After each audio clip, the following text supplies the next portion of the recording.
J'espère que vous allez bien, j'espère que vous vous portez bien. Nous vivons aujourd'hui dans le monde de l'intelligence artificielle. Et nous vivons aujourd'hui dans le monde des nouvelles technologies, des technologies génératives, d'intelligence artificielle, des robots conversationnels. Nous vivons dans le monde où les données, où les informations peuvent être vérifiées, peuvent être analysées, peuvent être checkées. C'est vrai qu'il y a le monde des fake news, du mensonge, de la désinformation et du montage et des manipulations. Mais heureusement que les nouvelles technologies servent aussi à lutter, à dire la vérité, à déterminer la vérité, à défendre la vérité. Mais les dirigeants algériens ne le comprennent pas. Les dirigeants algériens vivent dans un autre monde. Les dirigeants algériens pensent qu'on vit toujours dans le monde des années 70, de la propagande. Dans ce monde d'aujourd'hui, on peut faire de la propagande, on peut mentir, on peut manipuler. Mais il faut s'attendre à ce qu'il y ait un contre-pouvoir.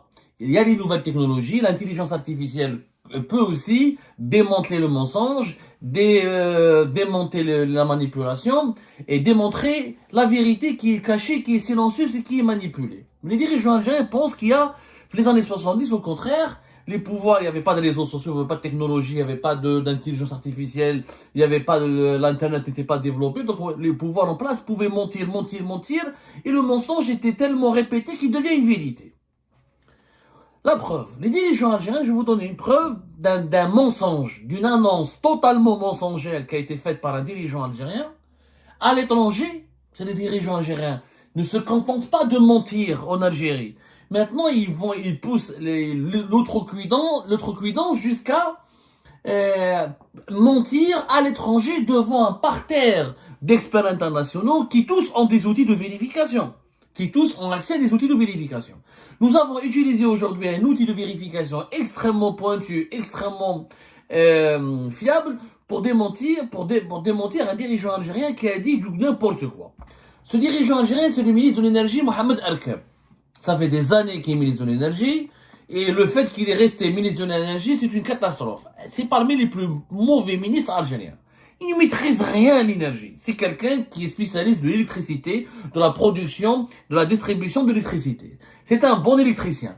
Mais c'est quelqu'un qui n'a rien à voir avec l'énergie. Il était ministre de l'énergie entre 2019 et 2021.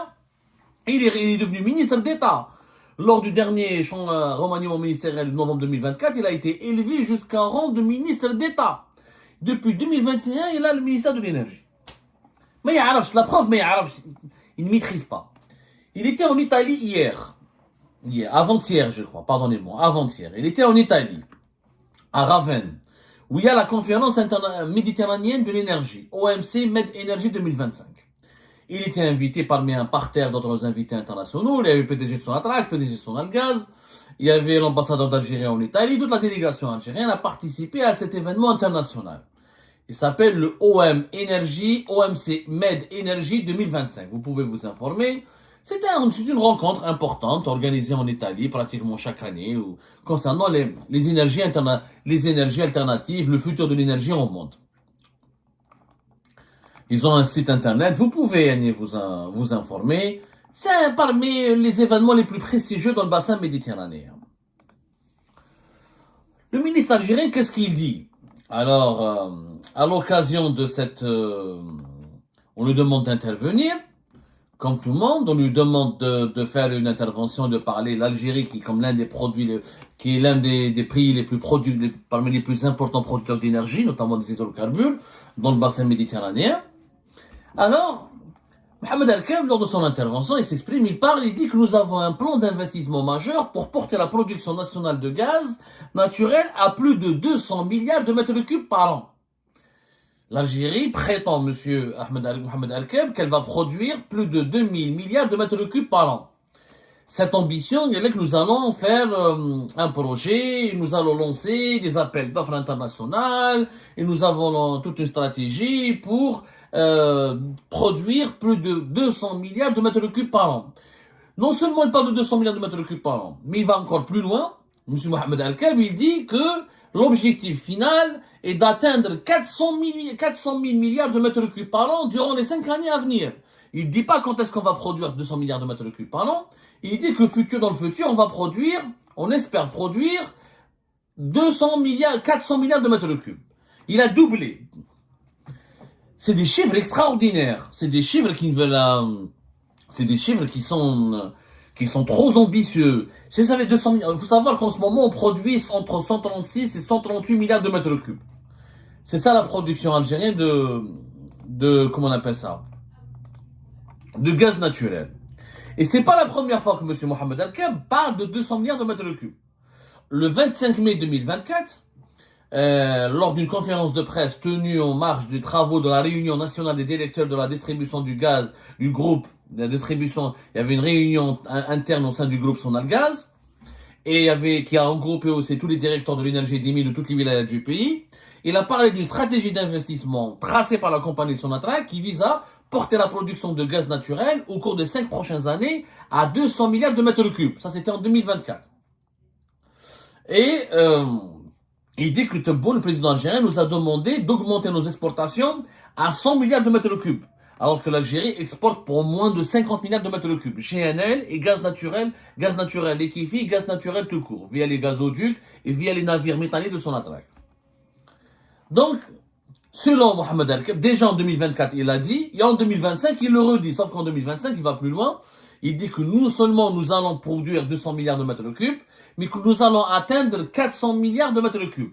Il parle de ça en 2024. Il a dit que dans 5 ans, nous allons produire 200 milliards de mètres cubes. Et maintenant, il dit que dans 5 ans, nous allons produire, en 2025, il dit que dans 5 ans, nous allons produire 400 milliards de mètres cubes. Donc que des déclarations contradictoires. Bien sûr, les experts qui connaissent, les Algériens qui ne sont pas experts, ils disent, waouh, notre pays va bien, on a du gaz, on sera un pays riche. Ils savent pas, les gens qui ne connaissent pas le domaine. Comment on peut aller de 100 milliards, de 136 à 138, entre 136 et 138 milliards de mètres cubes, plus exactement, on est plus de 136 à 135 milliards de mètres cubes par an. Comment peut-on aller jusqu'à 200 milliards de mètres cubes? Et comment on peut aller après jusqu'à 400 milliards de mètres cubes? Avec quoi? Qu'est-ce qu'on fait? En Italie, M. Mohamed Al-Kab, il a dit que nous avons 6 sites sur lesquels nous allons investir, Ouadmiya, Berkine, Élysée, Ahnet, Regan et Gourera, qui sont riches en ressources conventionnelles et non conventionnelles. Il parle du gaz de schiste, il n'a pas utilisé le mot gaz de schiste. Il parle de gaz naturel et de gaz de schiste. Mais rien n'a été encore établi. 5 ans, c'est demain. Les investissements devraient commencer aujourd'hui pour pouvoir aller atteindre un objectif aussi ambitieux de 200 milliards de mètres cubes, voire de 400 milliards de mètres cubes, parce qu'on ne sait pas est-ce qu'on veut 200, est-ce qu'on va atteindre dans 5 ans 200 ou la 400. Nous, pour savoir est-ce que le dirigeant algérien, il dit vrai ou là il ment ou là est-ce que c'est possible. Qu'est-ce qu'on a fait? Il y a ce qu'on appelle l'intelligence artificielle. Vous connaissez tous ChatGTP. Il y a ChatGTP qui a une intelligence artificielle générative américaine. Nous, on a posé la question à DeepSeek. Et je vous demande vraiment d'installer DeepSeek. On connaît tous ChatGTP. Moi, je préfère DeepSeek. Honnêtement, DeepSeek, c'est une intelligence artificielle chinoise. C'est un robot conversationnel. Il a développé un langage extrêmement développé. Et c'est comme le ChatGTP américain. C'est le ChatGTP chinois, DeepSeek, qui cartonne à travers le monde, qui a été lancé depuis novembre 2023 et qui depuis cette année 2025, vraiment il est très facile à télécharger, il est gratuit, il a un modèle, la différence avec ChatGTP, c'est que vraiment il fait dans l'analyse, il est extrêmement intéressant, franchement il est extrêmement intéressant. DeepSeek, ça s'appelle DeepSeek, D-E-D-E-P, SEEK, S-E-E-K. Je sais pas si Mohamed Al-Kab connaît DeepSeek. En tout cas, DeepSeek, il est réputé, tous les experts de l'intelligence artificielle lui ont donné la meilleure note dans ce qu'on appelle les calculs complexes et les analyses des données. Il offre une précision très exceptionnelle où il analyse, il donne l'information et il analyse. On lui a posé la question à DeepSeek. Franchement, et vous pouvez faire cet exercice avec moi. C'est-à-dire, franchement, j'invite tout le monde à faire. Et je pense que maintenant, à chaque fois qu'un dirigeant algérien parle, on devrait poser la question à l'intelligence artificielle générative. C'est-à-dire, c'est cette intelligence artificielle qui peut converser avec nous, qui peut discuter avec nous, qui peut générer des vidéos, des images, et qui prend les déclarations des dirigeants algériens, qui va les analyser pour nous dire est-ce que c'est possible ou pas possible. Parce que les dirigeants algériens, ça fait des années qu'ils nous promettent, ils nous ont promis même d'aller sur la Lune. À les entendre, on va même aller sur la Lune. Concernant le gaz, est-ce qu'on peut produire réellement 200 milliards de mètres cubes? Regardez ce que DeepSeek, ils sont chinois, ils sont pas américains, ils sont pas israéliens. Aucun c'est des israéliens, ou là ils ont des problèmes avec l'Algérie, c'est pour ça qu'ils veulent ternir, noircir. Non, c'est des Chinois. Les Chinois sont censés être les amis du régime algérien. C'est une société chinoise extrêmement neutre. Elle n'a rien à gagner, ni avec l'Algérie, ni etc. Ce que Dipsik répond à Mohamed Al-Keb. L'objectif de 200 milliards de mètres cubes par an semble extrêmement ambitieux, voire irréaliste face aux défis structurels, économiques et géopolitiques de l'Algérie. Voici une analyse détaillée des freins majeurs qui rendent ce plan difficilement réalisable.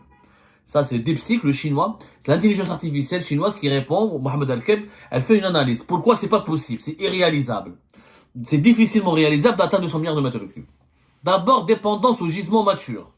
Les gisements algériens sont matures, ils sont en train de vivre un déclin inévitable. Ras el-Mel, le plus grand gisement gazier, est en déclin depuis les années 2000.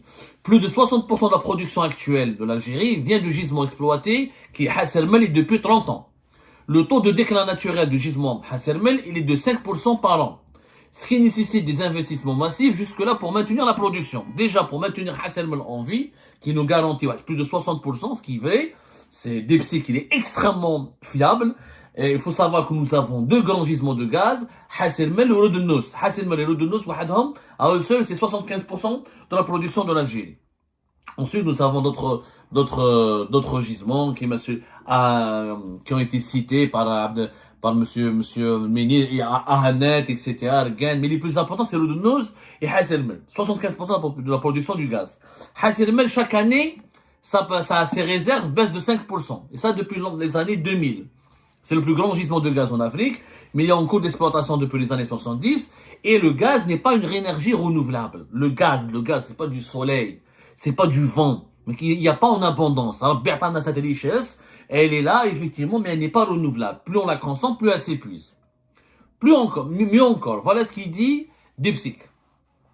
Même avec de nouveaux forages, l'Algérie devra compenser la baisse des champs existants avant d'augmenter sa production. Même si on va en faire d'autres forages, même si on va mettre en exploitation d'autres réserves, on va compenser ce qu'on va perdre avec Ras el-Mel, avec Ould el-Nous. Même Ould el-Nous, sa production est en train de décliner. Donc, dans le futur, d'ici 2030, Ras el-Mel et Ould el-Nous ne pourront plus produire grand-chose. Et avec les nouveaux gisements, on pourra à peine compenser. C'est-à-dire qu'aujourd'hui, nous produisons 138, 136. Le défi, déjà, si l'Algérie reste à produire, si elle peut continuer à produire 130 milliards de mètres cubes, dans les années à venir, c'est déjà un miracle. Comment tu peux aller à 200 milliards ou à 400 milliards alors que tu as des gisements qui sont en train de décliner et c'est irréversible. C'est la nature, le gaz, c'est pas renouvelable. Deuxièmement, l'absence de découverte majeure depuis 20 ans. On n'a pas eu de découverte majeure de grands gisements de gaz comme Ras el-Mel, comme Ould el-Nous depuis 20 ans. Autre problème, le gaz, il est produit ailleurs. Il y a beaucoup de découvertes ailleurs, comme Zohr en Égypte, North Field au Qatar. Ce qui fait que les explorations récentes ne rapportent quelques milliards de mètres cubes, loin des besoins nationaux de l'Algérie. Déjà, si on peut continuer à exploiter du gaz pour nos propres besoins, à produire du gaz pour nos propres besoins, ce serait déjà un miracle. Donc on peut même pas espérer exporter beaucoup à l'étranger. En plus, les grands gisements internationaux, il n'y a pas beaucoup d'investissements. DeepSeek te dit qu'il y a des investissements suffisants et des retards chroniques. Sonatrach a besoin de 40 à 60 milliards de dollars pour atteindre 200 milliards de mètres cubes par an. Sauf que le budget réellement de Sonatrach sont inférieurs. Le chiffre d'affaires de Sonatrach à lui seul, il est dans les quarantaines de milliards de dollars. Et en 2025 et dans les années à venir, ce chiffre d'affaires risque de baisser, puisque les prix du gaz et les prix du pétrole sont en train de baisser. Le gaz, il est rentable. Quand son prix, il est élevé, comme il y a en 2022, en 2023. Mais là, les prix sont en train de baisser. On a la guerre commerciale, on va en parler tout à l'heure. La guerre commerciale qui a été lancée par Donald Trump a fait baisser les prix du pétrole à moins de 60 dollars. Pratiquement, il est à 60 dollars. Le baril risque de chuter moins de 60 dollars. Le gaz est en train de chuter. N'est plus à ces prix de 2022, de 2023. Du coup, comment Sonatrach, qui va gagner à peine quarantaine de milliards de dollars au chiffre d'affaires, comment elle va payer? Elle va payer ses taxes, elle va payer ses charges, elle va payer ses salariés. Elle va donner de l'argent au trésor public. Avec quoi il va lui rester pour investir 40 milliards de dollars? C'est pas possible. Pour investir, Sonatrach toute seule ne peut pas mobiliser 40 à 60 milliards de dollars. Il lui faut des investisseurs internationaux. Sauf que, il y a des retards. Les investisseurs internationaux ne viennent pas beaucoup en Algérie. C'est ce que dit DeepSeek. Retard bureaucratique. Exemple, la compagnie américaine Chevron en a signé en 2023. Mais pour un accord de coopération, d'exploration en Algérie.